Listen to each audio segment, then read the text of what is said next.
بسم اللہ الرحمن الرحیم۔ آپ کو ایک افسوسناک خبر سے آگاہ کرتے چلیں۔ مولانا طارق جمیل کا بیٹا عاصم جمیل گولی لگنے سے جہاں پاک ہو گیا ہے۔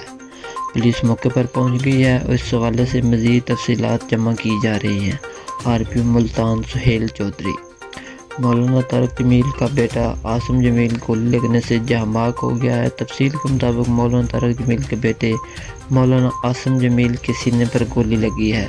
پولیس حکام نے اس حوالے سے بتایا ہے کہ واقعے کے فوراً بعد پولیس موقع واردات پر پہنچ گئی ہے اور اس حوالے سے مزید تفصیلات جمع کی جا رہی ہیں۔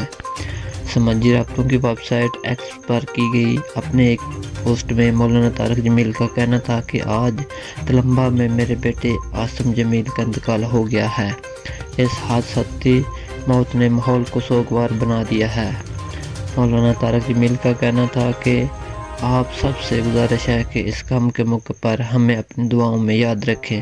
اللہ میرے فرزند کو جنت الفردوس میں اعلیٰ مقام عطا فرمائے۔ دوستو، مزید اچھی پوسٹ دیکھنے سننے کے لیے ہمارے چینل کو لازمی سبسکرائب کر دیں۔ شکریہ۔